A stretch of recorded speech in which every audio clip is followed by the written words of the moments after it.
तो हेलो मेरे यारो, आई एम सुप्रीम के अमेजिंग एपिसोड में आप सभी लोगों का स्वागत है। तो जैसा कि हम सभी लोगों ने लास्ट एपिसोड में देखा था कि डी जिया वो मॉन्स्टर डीमन वहां पर पहुंचकर रेडमून सिटी के जियांग पर काबू पा लिया था और उससे वहां पर फायर गर्ल और ओल्डमैन जिन पर हमला करवा दिया था। और इस एपिसोड की शुरुआत में देखते हैं कि उन लोगों के बीच में फाइटिंग चल रही होती है लगातार, जहाँ पर वह जियांग लगातार ओल्डमैन पर और फायर गर्ल पर अपने उस फैन से लगातार हमले किए जा रहा होता है। और ये दोनों ही अपने अपने वेपन्स की मदद से उसके अटैक्स को टैकल कर रहे होते हैं, रोक रहे होते हैं, बट उन्हें रोकने में बहुत परेशानी हो रही होती है और वे कहते हैं आखिरकार ये सब कुछ हो क्या रहा है।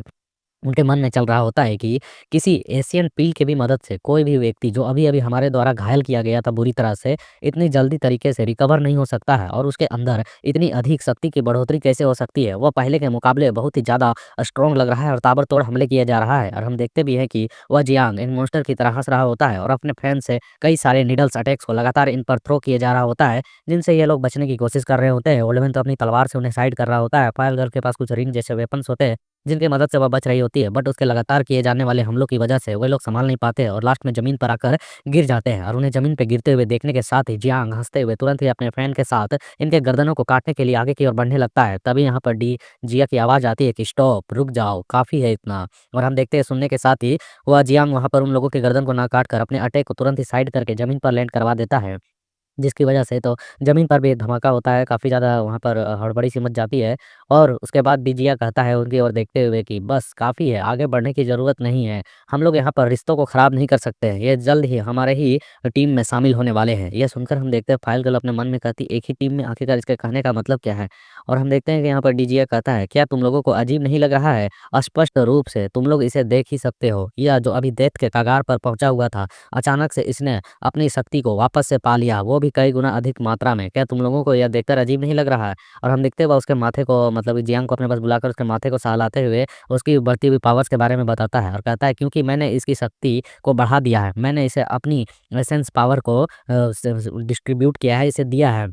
इसकी जो यहाँ पर संकल्प शक्ति है, अटूट जो लड़ने की इच्छा है, विल है, उसे मैंने बढ़ा दिया है और यह व्यक्ति अपने मूल सीमाओं, अपनी बाउंड्रीज़ को पार कर चुका है। अब यह कुछ भी कर सकता है, इसे मैंने इतनी शक्ति प्रदान की है। यह जो अभी मार्शल सोवरेन के 4 स्टार के शुरुआती दौर पर था, फर्स्ट स्टेज पे था, मैंने इसे 4 स्टार मार्शल सोवरेन के पीक पर पहुँचा दिया है, केवल मेरी एक छोटी-सी शक्ति के बदौलत। क्या तुम लोग यह देखकर काफ़ी ज़्यादा दिलचस्पी नहीं रखते हो? आखिरकार इस तरीके से रैंक को पहुँचाना, मैं इसे जल्द ही 5 स्टार मार्शल सोवरेन में भी बदल दूँगा। इसकी ऐसी बातों को सुनकर फायर गर्ल कहती है आखिरकार यह कैसे सब पॉसिबल हो सकता है और आखिरकार तुम कौन हो?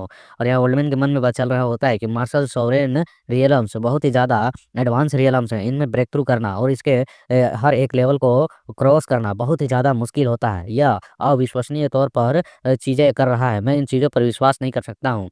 और डीजे हँसते हुए कह रहा होता है कि तुमको यहाँ पर जल्द ही पता चल जाएगा कि यह सब कुछ सच है या झूठ, कि मैं इसे कैसे ब्रेक थ्रू करवा रहा हूँ। और जहाँ तक मेरी पहचान की तुम लोग सवाल पूछ रहे हो कि मैं कौन हूँ, तो अब से तुम लोग मुझे मास्टर कहकर बुलाओगे, ठीक वैसे ही जैसे यह बुलाता है।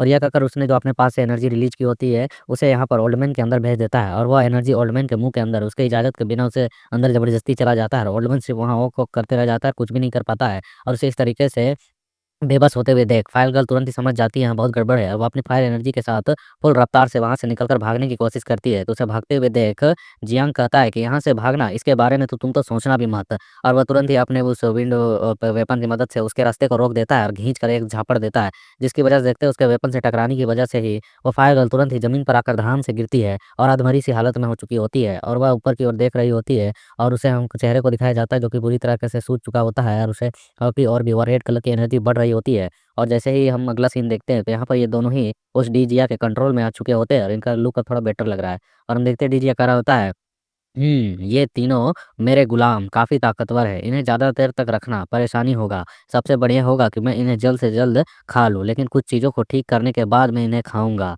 और हम देखते हैं यहाँ पे ओल्डमैन कह रहा होता है, हाँ मास्टर बिल्कुल, हम आपके खाना बनने के लिए ही योग्य हैं। और हम देखते हैं डीजिया कहता है कि मुझे सबसे पहले तुम लोगों की मेमोरीज़ को देखने दो, आखिरकार तुम लोग यहाँ पर कर क्या रहे थे? और ये कहकर वो अपने दोनों हाथों को बढ़ाता है और इनके मेमोरीज़ को चेक करना चालू करता है। जहाँ पर ये देखता है कि ओल्डमैन ने यहाँ पर लियन के ऊपर सील लगाया था।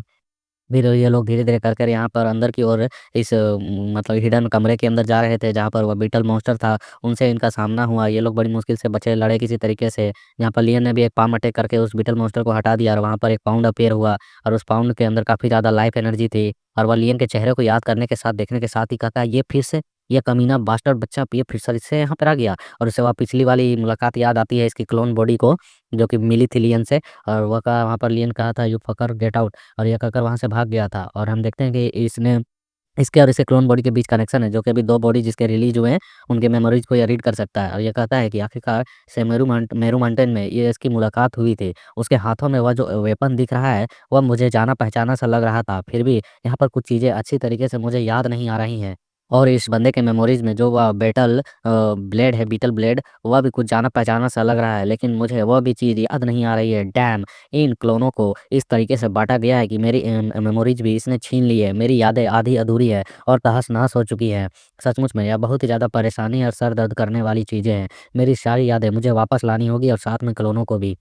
या अभी इतनी अजीब तरीके से तो नहीं होने वाली है, लेकिन इस बच्चे को मैं किसी भी कीमत पर यहाँ से भागने नहीं दे जा सकता हूँ जब यह मुझे यहाँ दोबारा मिला है। इसे मुझे सबसे पहले पकड़ना होगा, इससे ही निपटना होगा। और वह ये कहते हुए तुरंत ही पीछे की ओर पलटता है और कहता है कि मैं उससे लिपटूँ उससे पहले तुम बाहर आओ, चींटी कहीं के। आखिरकार कब तक तुम्हारा वहाँ पर छुपकर हमें यूँ ही देखने का इरादा है? तुम काफ़ी देर से यहाँ पर इन सभी शोज़ को देख रहे हो। और हम देखते हुए तुरंत ही अपनी चुटकी को बजाता है और इसी के साथ ही वहाँ पर तुरंत ही स्पेस टूट जाती है और उसके अंदर से हम देखते हैं वहाँ ब्लड गॉड निकलता है। वो ब्लड गॉडसन वहाँ पर छुपकर इन सभी लोगों को देख रहा था, इनकी हरकतों को। तो यहाँ पर डीजिया उसकी ओर बढ़ते हुए कहता है कि तुम शुरुआत से ही यहाँ वॉइड में छुपे थे और हमें इतनी देर तक तुम देख रहे थे। आखिरकार तुम्हारी योजना क्या थी? तो हम देखते हैं यहाँ पर ब्लड गॉड कहता है कि तुम मुझे कैसे देख सकते हो? यहाँ पर तो डिवाइन कोइंसिडेंस ब्लॉक हो जाती है पूरी तरह से हर किसी की। कोई भी यहाँ सेंस नहीं कर सकता कि कोई किसी और छुपा हुआ है। तभी हम देखते हैं यहाँ पर जियांग जो होता है वह कहता है कि मास्टर की क्षमताएँ हेवन को चुनौती देती है। तुम उन्हें कैसे कम आँक सकते हो? और वैसे ब्लड गॉड तुम्हारी हिम्मत तो देखो, तुम शुरू से ही यहाँ पर छुपे थे और सभी चीज़ों को होते हुए देख रहे थे। फिर भी मेरी मदद करने के लिए एक उँगली तक नहीं उठाए। तुम तो काफ़ी ज़्यादा डीप और कैलकुलेटिव थिंकर हो जो केवल अपने फ़ायदों को ही देखता है।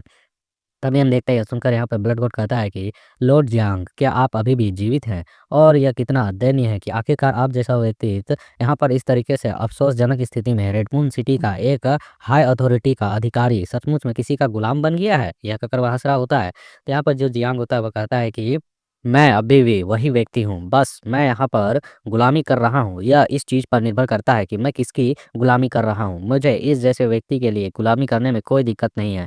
अच्छा हुआ कि तुमने मुझे नहीं बचाया, इससे मुझे अपने स्वामी का दास बनने का कभी भी मौका नहीं मिलता और ना ही कभी हेवन मुझे इस तरीके से ब्लेस कर पाती। तो हम देखते हैं इसको इस तरीके से पोजेस होते हुए देख ब्लड गॉड भी एक मन में सोचता है कि आखिरकार ये किस तरीके का सॉर्सरी है जो यहाँ पर एक 4 स्टार मार्शल सोवरेन को इस तरीके से पोजेस करके रख लिया है। और हम देखते हैं डीजीआई इसकी ओर आते हुए कहता है कि मैंने उसकी चेतना के साथ अभी तक कोई छेड़खानी नहीं की है। उसकी आत्माएँ भी अभी भी मुझसे अछूनी हैं। बस मैंने उसे अपनी महान शक्तियों की वो एक पहचान कराई है और उसे सेवा करने के लिए उसने खुद को तैयार कर लिया। मैंने उसे ज़बरदस्ती नहीं करवाया है। मैं आपको यह अभी अवसर प्रदान कर सकता हूँ बिल्कुल उसी की तरह। यह सुन ब्लड गॉड कहता है कि भूल जा, मैं इस तरह का उपहार बिल्कुल भी नहीं ले सकता हूँ। तुम्हारे जो यहाँ पर तीनों गुलाम हैं वही काफ़ी है। तुम लोगों ने यहाँ पर जो 3 गुलाम बनाकर रखे हैं उनमें से एक मेरे छोटे भाई का दुश्मन है जिसने मेरे छोटे भाई को मार डाला था। लेकिन अब उसकी यहाँ पर खुशी को देखते हुए मैं यह कह सकता हूँ कि अब उसके खुशी में मैं बाधा नहीं डालूँगा। इसलिए इन सभी चीज़ों को भूल जाओ। मैं इन चीज़ों पर अब कभी ध्यान भी नहीं दूँगा।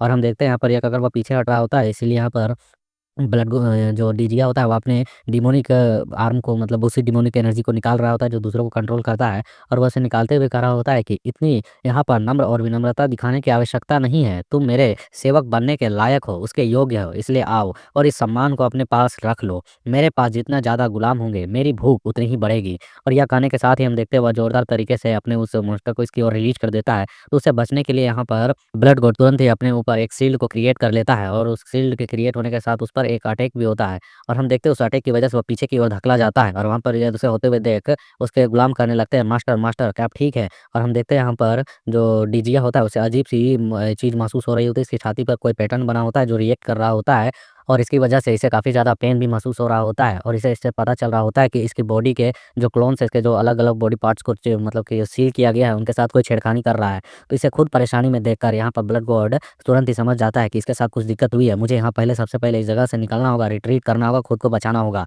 और यह कहकर वह तुरंत ही वहाँ से भाग जाता है और हम देखते हैं यहाँ पर जो जियांग होता है वह कहता रह जाता है कि डैम धूर्त ब्लड गॉड, आखिरकार तुम यहाँ पर हमारे मास्टर के द्वारा दिए हुए सुप्रीम ग्लोरी को इस तरीके से इग्नोर कैसे कर सकते हो? जबकि तुमने यहाँ पर एरोगेंट होने की कोशिश की है, हमारे मास्टर के ग्रेटफुलनेस को तुमने इस तरीके से नकारा है, तुम बिल्कुल भी बचोगे नहीं। और हम देखते हैं यहाँ पर जो डीजिया होता है उसके साथ अभी भी परेशानी महसूस हो रही होती है, उसके बॉडी में बहुत ही अजीब से सेंसेशंस हो रहे होते हैं और इसके बगल में ये दोनों कह रहे होते हैं मालिक, मालिक। और हम देखते हैं यहाँ पर फिर डीजिया खुद को सँभालता है और कहता है कि क्या मेरी बॉडी क्लोन के साथ कोई किसी तरीके का मतलब कि धूर्त क्रिया करने की कोशिश कर रहा है, कोई धूर्त क्लोन की साजिश की रचना कर रहा है? मतलब इसके बॉडी के पार्ट के साथ कोई उससे छेड़खानी कर रहा है, उसके अलग क्लोन के साथ। और ये कहता है कि लगता है वह क्लोन जो मेरी है, वह यहीं पर बहुत ही ज़्यादा करीब में है, क्योंकि मुझे ये सारे रिएक्शन महसूस हो रहे हैं। मुझे पता लगाना होगा तुम आखिरकार मेरी थर्ड बॉडी आखिरकार किस जगह पर मौजूद हो। अभी तक तो इसके 2 क्लोन जो है रिलीज़ हुए हैं और अभी तीसरी यहीं पर कहीं पर है और इसे यह फ़ील हो रही है। इसी गुफ़ा को तो नीचे सील किया हुआ है, लियन तो वहीं पे है। और हम देखते हैं अभी भी बहुत ही ज़्यादा परेशानी में होता है और कहता है कि बिल्कुल सही समय है। मुझे अभी ही जाकर अपनी उस क्लोन बॉडी को अपने अंदर समाहित कर लेना चाहिए। उसके बाद इस बैटलफ़ील्ड एरिया में आकर अपनी बाकी बॉडीज़ को भी खोजना चाहिए। जहाँ तक उस लिविंग नाइन्थ प्रोफाउंड रियलम के आर्टिफैक्ट की बात है, ज़रूर बैटलफील्ड ब्लेड का बात कर रहा होगा। और वह कहता है एक बार जब मैं तुम्हें अपने कंट्रोल में कर लूँगा तो तुम हमेशा के लिए मेरे सर्वेंट रहोगे और उसी के तौर पर काम करोगे। और वो तेज़ी के साथ उस गुफ़ा के अंदर चला जाता है जहाँ पर लियन है और वह उस ओर बढ़ रहा होता है और हमें दिखाया जाता है यहाँ पर लियन का सीन, जहाँ पर वर्ल्ड गॉड मॉन्यूमेंट उसका बहुत ही ज़्यादा लाइट कर रहा होता है और उसके अंदर के एरिया को हमें दिखाया जाता है। जहाँ पर हम अर्थ सॉइल को देखते हैं और अर्थ ब्रेथ को, जो कि वहाँ पर धीरे-धीरे करके अपनी एनर्जी को फैला रहा होता है। साथ में यहाँ पर ट्रू ड्रैगन टियर भी होता है, टियर का मतलब आँसू। और साथ में हम यहाँ पे फायर फिनिक्स को भी देखते हैं, जो अपने पंखों को फैलाकर अपने फायर एनर्जी को पूरी तरह से रिलीज़ कर रही होती है। फिर हमारा सीन गैंगविंड पर जाता है, जो कि एक होली विंड है और इस सभी एनर्जियों को अपनी पीक पर देखकर हमें राइटर और साथ में लियन बताता है कि जो यहाँ पर रूल्स बने हुए हैं इस वर्ल्ड को चलाने के लिए और इनमें सभी चीज़ों को बदलने के लिए, वह यहाँ पर अर्थ, वाटर, विंड, फायर के चारों क्षेत्रों को एक साथ मिलाकर यह वर्ल्ड जो है वह क्रिएट हुई है, चल रही है। खुल जाने के बाद जब ये चारों मतलब कि यहाँ पर वर्ल्ड वन मॉन्यूमेंट के अंदर इनके कोर्स है, ये पूरी तरह से अवेक हो जाएँगे, प्रकट हो जाएँगे। उसके बाद इस वर्ल्ड को जो चलाने के लिए रूल्स लगते हैं, वही रूल्स यहाँ पर वर्ल्ड वन मॉन्यूमेंट के अंदर समाहित हो जाएँगे और पूरी तरह से इसे अवेक कर देंगे, इसे जीवित कर देंगे। इन नियमों के अद्भुत परिणामों से लीन होने के बाद जो संसार की उत्पत्ति है वह ग्रेट दाओ से हुई है और वह ग्रेट दाओ यहाँ पर भी क्रिएट होगी, मानो एक मृत शरीर में एक नया जीवन हेवन प्रकट होगा और इस तरीके से इसका विकास होगा और इसका पोषण होगा, जो धीरे धीरे कर कर अपनी चेतना को धीरे धीरे कर कर विकसित करेगी। इसके पास भी एक अपनी एनर्जी रहेगी, अपनी ही एक दुनिया रहेगी। जब हेवन और अर्थ पहली बार की ओट से उत्पन्न हुई थी, उससे पहले वॉइड था और वॉइड का निर्माण हुआ था और कुछ दाओ जो कि यहाँ पर प्रकट हुए, वही दरअसल दुनिया को चलाने वाले रूल्स हैं और वही दाव रूल्स यहाँ पर भी क्रिएट हो रहे हैं। बिल्कुल उसी तरह की घटनाएं यहाँ पर उत्पन्न हो रही हैं। जब ये सभी चारों फॉर्म्स अपने अपने जगह पर अपने अपने कोर्स पर एक्टिवेट हो रहे हैं तो नियमों और दावों के उत्पन्न होने के साथ दुनिया की फॉर्मेशन पूरी तरह से कार्य करने लगती है और परिणाम स्वरूप सभी चीज़ें बढ़ती जाती हैं, जिससे एक व्यवस्थित और भव्य दुनिया का निर्माण होता है। और हम देखते हैं यहाँ पर लियन उसके सामने ही खड़ा होता है और उसके सामने एक सिंबल अपीयर हो चुका होता है, जिस सिंबल को देखकर लियन कह रहा होता है यह जो सील है जो यहाँ पर मुझे नज़र आ रही है, जो मेरे भीतर यहाँ पर पूरी तरीके से हेवन मार्क को दिखाती है, मतलब कि हेवन की एक सील लियन पर लग चुकी है और वह यहाँ पर उसे कंट्रोल कर रहा है। और वह कहता है मेरी जो आत्मा है और मेरी जो डिवाइन चेतनाएं हैं वह एक साथ समाहित हो रही हैं इस सील के अंदर, मानो जैसे मुझे लग रहा है कि मेरा शरीर ही यह ब्रह्मांड है और यहाँ मेरी आत्मा इस सील के साथ पूरी तरीके से जुड़ चुकी है। उसके बाद फिर हमें थोड़ी देर बाद का सीन दिखाया जाता है जहाँ पर लियन वर्ल्ड वन मॉन्यूमेंट के अंदर खड़ा होता है और इसकी पूरी वर्ल्ड वन मॉन्यूमेंट हरी-भरी हो चुकी होती है और उन सभी जगहों को देखकर लियन कह रहा होता है इसलिए यहाँ पर जो ये रियलम है, यह जो ओरिजिनली इसका एक तरह से समझ सकते हो जो घर है, वह पूरी तरीके से आश्चर्य से भरा हुआ है। इसके जो यहाँ पर रूल्स हैं और इसकी जो शक्तियाँ हैं, वह हर स्तर पर मुझसे कई गुना अधिक है, मेरे समझ से बाहर है। यहाँ के अर्थ एंड हेवन के लॉ जो यहाँ पर विद्यमान है, जो यहाँ पर मौजूद है, उनको समझना इतना भी ज़्यादा ईज़ी नहीं होने वाला है। फिर भी एशियंट आर्ट्स को, इनके एशियंट लेटर्स को, जो यहाँ पर गोल्डन लेटर्स हम लोग कहते हैं, उन्हें एक जगह पर दर्ज करना, लिखना और उनके बारे में डिस्क्राइब करना और उन्हें समझाना और समझना, उसे समझना ही मुश्किल होता है। तो आखिरकार वे कौन बंदे होंगे जिन्होंने वर्ल्ड गॉड मॉन्यूमेंट के अंदर इस वर्ल्ड रूल्स को, गोल्डन वर्ड्स को लिखा होगा? आखिरकार क्या वे लोग गॉड रियलम पर मौजूद होंगे जो उन्होंने इस तरीके के कार्य को किया है? तभी हम देखते हैं ड्रैगन कहता है, क्या वह बंदा मर गया जो तुम्हारी यहाँ मदद कर रहा था, वह स्केलेटन? लियन कहता है कि हाँ, वह मैन और साथ में उसका वह बीटल ब्लेड, वह दोनों ही यहाँ पर अब आज़ाद हो चुके हैं। तो हम देखते हैं ड्रैगन कहता है कि अनगिनत वर्षों तक एक दूसरे के साथ साथी के तौर पर काम करने के बाद वो एक साथ मुक्त हो गए। मुझे ऐसे परिणाम की उम्मीद नहीं थी। एक पीढ़ी की एक ग्रेट पावरफुल शक्ति अब हमेशा के लिए विश्राम की ओर बढ़ चुकी है। तो लियन यहाँ पर उसके उस बीटल ब्लेड को उठाते हुए कहता है कि इस तलवार से मुझे इस तरीके की जादुई शक्तियाँ महसूस हो रही हैं, जो कि मेरे उस nether heaven called star sword से भी नहीं होती है। और उस स्वॉर्ड की शक्ति और इस स्वॉर्ड की शक्ति में बहुत ही बड़ा गैप है। यह डायनेस्टी बेल मतलब कि उस एशियंट बेल के लेवल का मुझे लग रहा है यह ब्लेड। और वह कहता है कि लाइफ में यहाँ पर इसकी उपलब्धियाँ बहुत ही बेमिसाल रही होंगी, कि ना जाने इसने अपने-अपने समय में इस ब्लेड ने क्या-क्या ना किया होगा। समय बीत जाने के बाद आखिरकार हर एक चीज़ पीछे छूट ही जाती है। इसीलिए समय ही सर्वोपरि है, समय ही जो है हेवनली दाव है।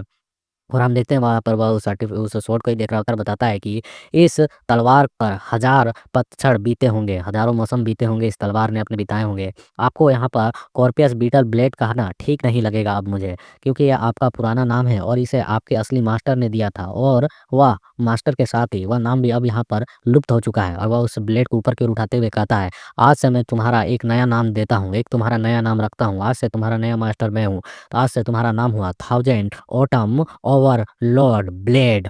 और इसके इसी सीन के साथ यहाँ पर ये एपिसोड कंप्लीट होता है, और साथ ही नीचे राइटर के द्वारा लिखा हुआ आता है कि अब यहाँ से इस ब्लेड की नई शुरुआत होती है। इसे एक नया मास्टर मिल चुका है। अब हम देखते हैं कि जो डीजी है वो लियन की ओर बढ़ रहा है, तो इसके साथ वह क्या कांड करेगा, इसके बारे में तो अगले एपिसोड में पता चलेगा। तब तक के लिए like share comment and your support.